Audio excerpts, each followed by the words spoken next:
Anyone who actually followed the case knows Adore had grounds to terminate Danielle's contract. Hello Astrals, what's going on? It's almost New Year, and honestly, I don't even know when I'll finish this video. So you might be watching this in 2026, but this feels like one way to end 2025. Newjeans, Danielle. I've been on a hiatus, as you all know, and I wasn't planning to make another Newjeans video, especially since I was already working on something else. But I stopped everything the moment this news dropped. Before I continue, I want to make something clear. I don't hate any of the idols or individuals mentioned here. I criticize their actions and decisions, not the people themselves. This is just my opinion. On December 29th, 2025, just a few days before the new year, Adore officially terminated Danielle's contract. According to Adore, the reason was a breach of contract. They stated that she violated her agreement by signing conflicting contracts, participating in independent entertainment activities, and damaging the reputation and credibility of Adore and Newjeans. They also claimed that despite repeated requests for correction, no steps were taken within the given deadline, which led to the termination. Adore also mentioned pursuing legal action against Danielle, one of her family members. Reportedly her mother, though this is not fully confirmed, and Min Hee-jin. They stated that these parties were responsible for causing the dispute and delaying Danielle's return.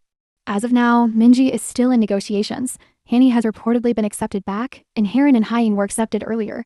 That's the current situation and the basic recap. There has been a lot of discussion surrounding this, and the main question people are asking is, why Danielle? Especially when Hanni was more vocal, including her appearance at the National Assembly. That's what I want to focus on in this video. Danielle has recently been linked to the Black Label. After the court ruling that confirmed the contracts were still valid, she was the member most frequently spotted attending public events. These appearances didn't feel random to many netizens. She was seen with Sean and Park Byogum at public runs and events, which raised eyebrows because similar patterns have been seen with artists who later joined the Black Label. She apparently wore watches promoted by Sean during marathons and volunteer activities, earning commissions from these promotions, and frequently wore clothing with Nike logos. Personally, I don't know if this is true, but I understand why people are speculating. There were also claims, not confirmed, that staff affiliated with the Black Label supported her during volunteer events and runs, which further fueled speculation that she might join the label after leaving Adore. Again, I don't know if these are confirmed facts. Another issue people brought up was the Omega Watch event in Japan. Danielle appeared at the global launch after the contract dispute. While she is an Omega ambassador, some people claim she attended the event without a DOR's approval for that specific schedule. In other words, being an ambassador doesn't automatically mean every appearance is approved by the company. If true, this could be seen as acting independently. Some people say Danielle signed the Omega contract alone when a DOR secured it for the group. She apparently did so after Newjeans declared contract termination, earning billions of won from it. Danielle apparently did not inform the other members, losing the trust of the group. ADOR also stated that Danielle participated in independent entertainment activities and may have signed agreements with other companies. There were even mentions of a Southeast Asian snack commercial, though details are unclear. A lot of information surfaced very quickly, and it's low-key been hard to keep up. After all of this, people began questioning why Danielle's contract was terminated while Hanni was accepted back. Hanni was very vocal, but going to the National Assembly alone doesn't automatically mean she was the most involved behind the scenes. We don't know what actually happened internally. If a DOR accepted Hanni, who was publicly outspoken, but terminated Danielle's contract entirely, that suggests there may be more serious issues happening behind the scenes. It doesn't make sense otherwise. If HYB proceeds with lawsuits, I don't think they would do so without evidence. Companies don't usually take legal action without receipts. I've seen people speculate that the other members may have submitted evidence or cooperated internally, but again, this is speculation.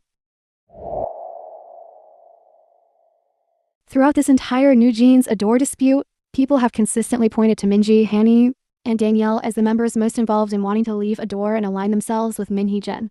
When people talk about who was conspiring with Min Hee-jin the most, their minds usually go straight to Hanni because it was confirmed that Min Hee-jin met with her before that National Assembly appearance. Others also bring up Minji since she is the leader, the oldest member, and had visibly expressed support, including wearing that Min Hee-jin t-shirt at one appearance. However, I feel like people often forget how deeply involved Danielle was as well. There are several examples that show how Danielle supported Min Hee-jin. One of the earliest was when Danielle spoke about how difficult the situation was for her emotionally and how worried she was after Min Hee-jin was fired. She also wrote a handwritten letter to Min Hee-jin, referring to her as a mother figure and calling her a warrior and her beloved CEO. Out of all 5 members, Danielle was the first to publicly refer to Min Hee-jin as mom. She was also the first member to call Min Hee-jin the 6th member of Newjeans, something that many people forget today. In the BBC interview, Danielle was the one who expressed shock at the court's decision about the injunction. She also said that the members had been holding everything in for a long time and had not spoken up until then. During the Newjeans livestream, Danielle stood out again. While all the members talked about needing Min Hee-jin, I feel that Danielle emphasized it the most, stressing that Min Hee-jin was essential to Newjeans' identity and that without her, it would essentially be game over for the group. While I do agree that Min Hee-jin played a major role in shaping Newjeans' sound, brand, and identity, the way Danielle framed it was just weird. Danielle didn't want to return to Adore under any circumstances, and well, I guess she isn't going to. There is also the irony of Danielle saying, Newjeans never dies, only for her to later be removed from the group. While that phrase alone is not direct support for Min Hee-jin, combined with everything else, it contributes to a consistent pattern of being against a DOR in any way and siding with Min Hee-jin. Overall, I think the signs were always there. Danielle's support for Min Hee-jin was not subtle, but I think people tend to downplay it because Hanni and Minji have done more stuff. When you look at the full picture, Danielle was just as involved, if not more consistently vocal in her support. When it comes to Newjeans' future, I honestly think the group is in a very difficult position, no matter what happens. Even before Danielle was removed, there was still some hope that Newjeans could survive as a group. That hope largely disappeared once Danielle was kicked out. From the beginning, there were many fans who only wanted music from all 5 members. And now that the group no longer has 5 members, engagement from fans is likely to drop. Min Hee-jin deserves credit for how carefully she crafted Newjeans' identity. Even though I think she's just a lying bitch, the brand, concept, and image she created for Newjeans were extremely strong. The youthful, calm, and friendly image fit the group perfectly, and even as someone who was not deeply into their music, I acknowledge how well it worked. Newjeans were clearly on a strong upward trajectory before this dispute. This entire conflict already damaged that image, especially after the livestream and the public nature of the dispute. Without Danielle, who was a key member in a 5-member group, the loss becomes even more noticeable. If Newjeans had been a large group, losing one member might not have affected the group's identity as much, but with only 5 members, the absence is very obvious. It will take time for people to adjust, if they ever do. The group's overall balance, color scheme, and member dynamics were clearly planned with care, and Danielle fit into that structure in a way that cannot be easily replaced. I genuinely believe Adore understands this as well, any decision they make now, whether keeping the 4 members as they are, adding a new member, or rebranding, will attract criticism from fans and the public. No matter what they do, people will say it does not feel like the same Newjeans. At this point, I do not believe a DOR truly wants Newjeans the way they once did.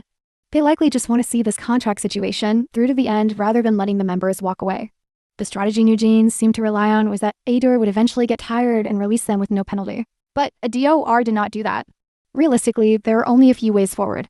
Either the music released by the remaining 4 members is exceptionally strong and recaptures the original Newjeans sound, or people continue to check out their releases purely out of curiosity following the lawsuit. Some have suggested a full rebrand, similar to VCHA, but for me, it is hard to imagine what Newjeans could be rebranded into without losing what made them recognizable in the first place. No matter what direction they take, the future of Newjeans will be extremely challenging. Returning to the level of success they once had will be a major uphill battle either way. That's all for today, Astrals. I would have gone into the diabolical reaction of bunnies, but that would make this video very long, and I already dragged this video on for long. This is just my opinion. I have my next video coming up soon, which would explain more into my situation if you missed out. Happy New Year's, everyone! Let's hope K-pop this year is better and see you next time.